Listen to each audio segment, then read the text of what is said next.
O Manchester United é um dos maiores clubes do mundo e eu vou te contar hoje a história de como ele saiu das glórias até a terapia. Então, antes de tudo, se inscreve no canal, por favor, para me dar essa moral. Começamos! O United joga no Teatro dos Sonhos, então nada mais justo do que dividir esse vídeo em atos, como se fosse uma peça. E o primeiro ato é a chegada de um Messias.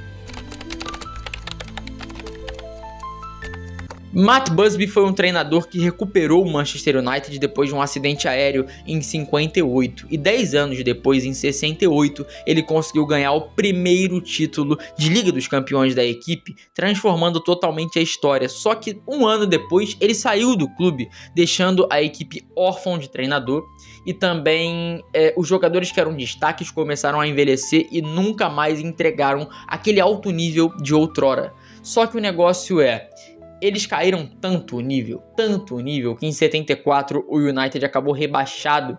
Obviamente, como um time grande, voltou em 75, mas sempre viveu de altos e baixos até os anos 80. Nunca voltou ao topo até a chegada de um cara chamado Alex Ferguson em 1986. E aí começa o nosso segundo ato, a reconstrução. Em novembro de 86, o Manchester United buscava um treinador e achou na Escócia um jovem pro futebol, um jovem de 45 anos chamado Alex Ferguson. Foi 3 vezes campeão escocês e não foi com o Rangers, não foi com o Celtic, que são os 2 clubes que ganham todo ano, não. Foi com o Aberdeen, um time pequeno que, de tão grande que o Ferguson é lá dentro, o cara conseguiu uma estátua. Não é o único clube que ele tem uma estátua, e a estátua dele tá escrito Fergie, que é o apelido de Ferguson. Na verdade, na época não era Sir. Alex Ferguson chegou ao Manchester United com uma missão: despertar um gigante adormecido. E não foi fácil. Ele passou por maus bocados, ele passou por um processo de reconstrução que girava em torno de montar um time disciplinado, ou seja, os caras indisciplinados, jogadores com problemas com álcool, com peso, ralaram do clube.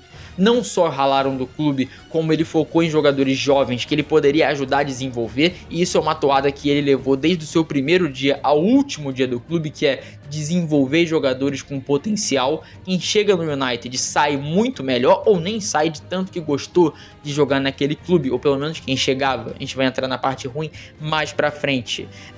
Ele se deparou com um clube sem identidade, atolado em dívidas e nada moderno. Ele teve que estruturar o setor de futebol do clube, modernizar o jeito que o clube treinava e parar de olhar para fora e sim para dentro.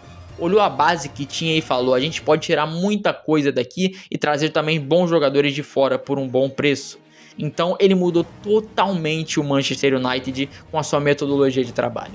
Mas foi tão difícil que a demissão foi cogitada. Em 1989 foi cogitada a demissão de Alex Ferguson e só não foi demitido porque em 90 ele foi campeão da Copa da Inglaterra e isso meio que virou a chave. A galera, em vez de desconfiada, começou a ter confiança com o cara e aí a chavinha virou e ele não parou de ganhar títulos. E aí começa o nosso terceiro ato, que é a hora de ganhar.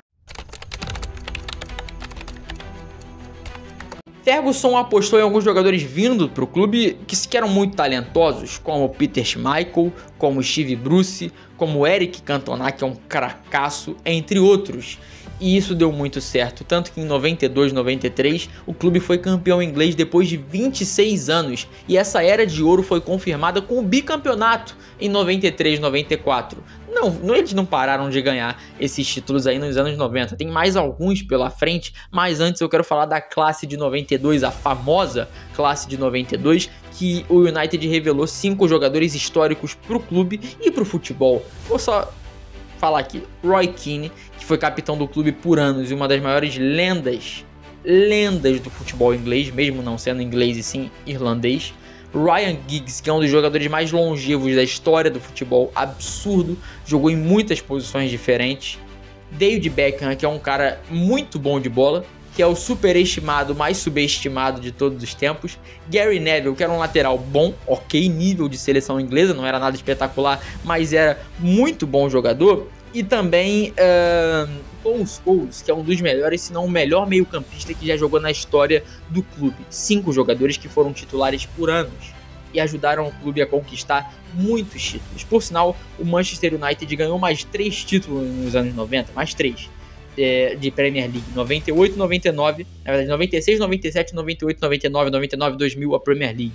Só que também alguns títulos de Copa da Inglaterra, mas a Champions League sempre batia na trave e veio com juros e correção monetária esse título de Liga dos Campeões. E aí a gente começa o nosso quarto ato, o treble.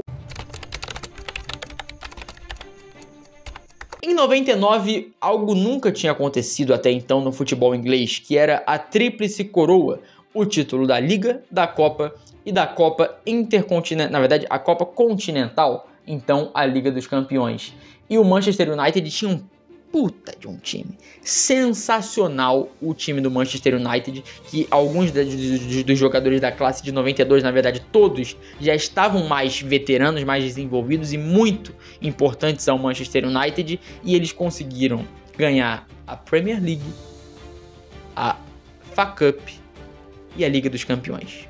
Desde 68, um título de Liga dos Campeões não acontecia, e depois de muito tempo, ele aconteceu fazendo uma das finais mais importantes e mais loucas e mais emocionantes da história do futebol.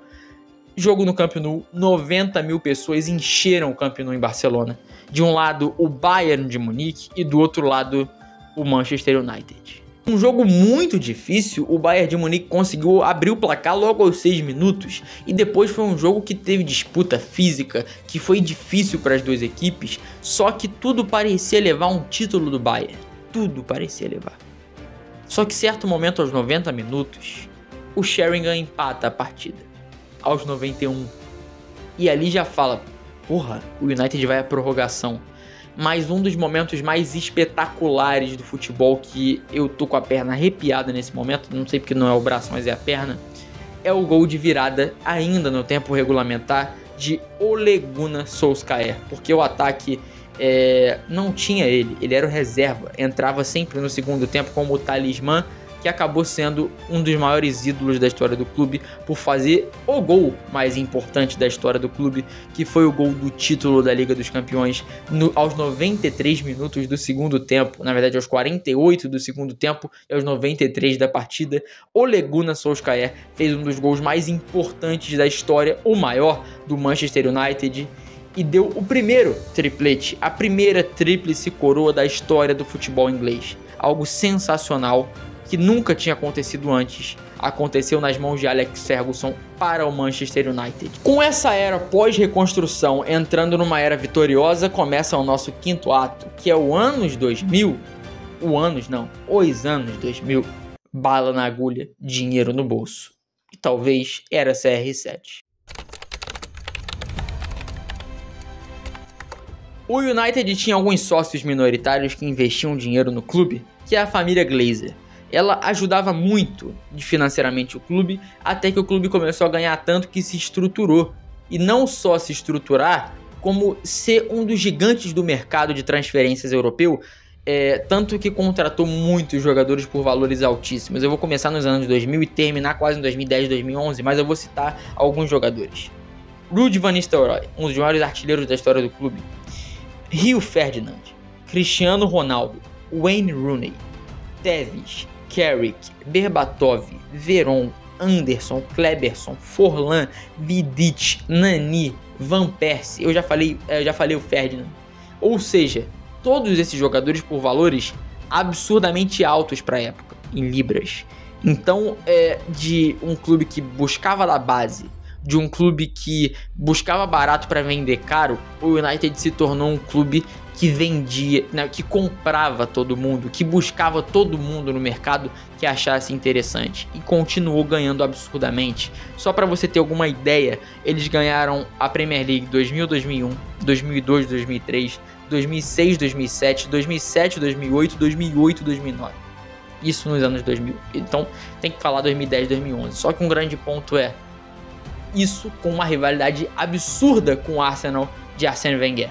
absurda. Só que o Arsenal era um time muito forte, muito competidor, que ganhava títulos, mas nunca foi o Manchester United, porque o United, meu amigo, ele era o papa títulos, ele era o time mais organizado, o time mais competente, muito por causa do seu treinador. Em 2005, esses sócios minoritários, a família Glazer, acabou comprando o clube, só que nunca foi criticada, porque a incompetência deles era maquiada pelo ótimo trabalho e pela gestão sensacional de futebol que o Alex Ferguson tinha. Então isso não parecia um grande problema. Só para você ter noção, eles conseguiram com o Cristiano Ronaldo, que virou o que era, começou a se transformar no tamanho de jogador que era ali, eles ganharam a terceira e última Liga dos Campeões até o momento, na temporada 2007-2008, algo absurdo. Aquela temporada o Cristiano jogou muito, foi um dos melhores jogadores do mundo, foi algo sensacional. Foi o United, por sinal, de ganhar em 99 e voltaram só em 2007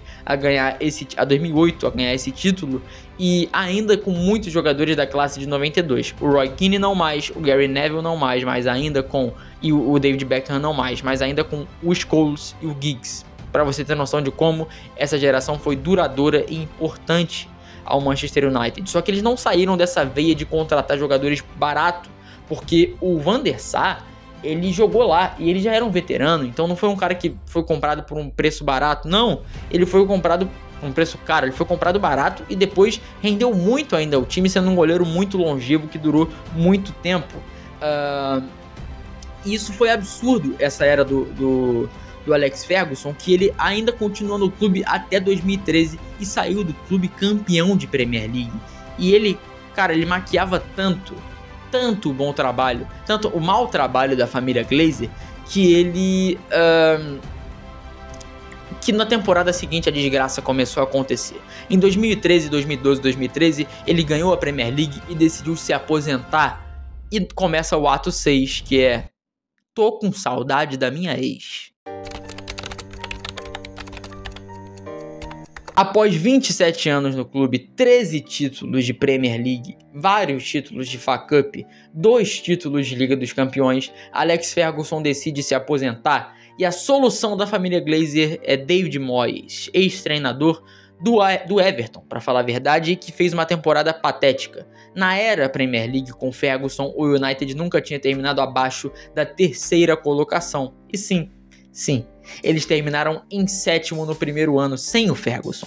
E também foi um fracasso total essa temporada de 2013 e 2014. Aí eles contrataram o Van Gaal depois da Copa do Mundo, que conseguiu botar a equipe na 4ª colocação e retornar à Liga dos Campeões, mas em 2015 foi desastroso e ele foi demitido. Depois chegou o José Mourinho, que ganhou no primeiro ano a Europa League, conseguiu ficar em 4º e voltar à Liga dos Campeões, mas ele caiu para o Sevilha. Depois conseguiu, nesse mesmo ano que caiu para o Sevilha, a melhor colocação do United depois da era Ferguson, que foi o vice-campeonato para o Manchester City na temporada 17-18, e em 18-19, depois de jogos horrorosos, eliminações precoces e uma derrota de 3-0 para o Tottenham dentro de casa, José Mourinho foi demitido. E chegou Ole Gunnar Solskjaer, que conseguiu meio que dar uma ajeitada, botar o time em 6º, que foi para a Europa League, mas nada demais de novo. Aí depois treinadores como Ralf Rangnick. Em 2022, Erik ten Hag chegou ao Manchester United, e ainda com ele no comando em 23, Jim Ratcliffe, dono da Nels, que é uma empresa enorme, ele é um bilionário, ele compra 25% do Manchester United e ele compra a gestão esportiva do clube. Você acha que melhorou? Não melhorou. Essa desgraça que começou no 6º ato, ela só demonstra como o clube era totalmente dependente do Alex Ferguson e também de contratações que eles faziam bem. Gastavam dinheiro, mas gastavam bem. E depois começaram a gastar muito mal, com altos valores, com Lukaku, com Antony, com outros jogadores, que Alex Sanches, tudo começou a dar errado. Tanto que o Jim Ratcliffe está tendo problemas com dívidas e ele está tendo que cortar o almoço dos funcionários. Só jogador pode comer lá. E isso é um negócio absurdo. A festinha de final de ano dos funcionários foi cortada. E isso pela má gestão que ele tem no clube. E que os Glazers também tiveram no clube. É um pouco doideira isso. E agora o Ten Hag demitido, chegou o Ruben Amorim, que é um baita de um treinador, só que quando o problema é o dono, o sistema, a seleção brasileira tem muito isso. Não adianta trocar o treinador, não adianta trocar o jogador, porque o fracasso vai acontecer quando o problema é sistêmico, ok? Os Glazers compraram o clube em 2005, tiveram a incompetência maquiada pelo Ferguson, depois venderam parte e a gestão esportiva para o Jim Ratcliffe, que até agora faz um péssimo de um trabalho, e a gestão do clube é péssima. O United chegou ao seu pior momento. Cada temporada a colocação de Premier League é pior, e essa temporada, a última já foi, mas essa é provável que termine pior ainda e bata o recorde da pior colocação do United na era moderna da Premier League. É algo totalmente patético o que estão fazendo e destruindo um dos maiores e mais valiosos clubes do mundo, com uma história rica, e se não o maior, o segundo, eu acho o maior clube da Inglaterra, mas tem gente que discorde achando que é o Liverpool, mas sempre tá nesse páreo, nessa briga entre os dois. Meus amigos, é isso. Espero que você tenha gostado do vídeo, da forma que eu contei a história. O último ato era para falar dos Glazers. Se inscreve no canal, ative o sino e deixe seu like. Um abraço para você. Espero que você tenha gostado do vídeo. Valeu!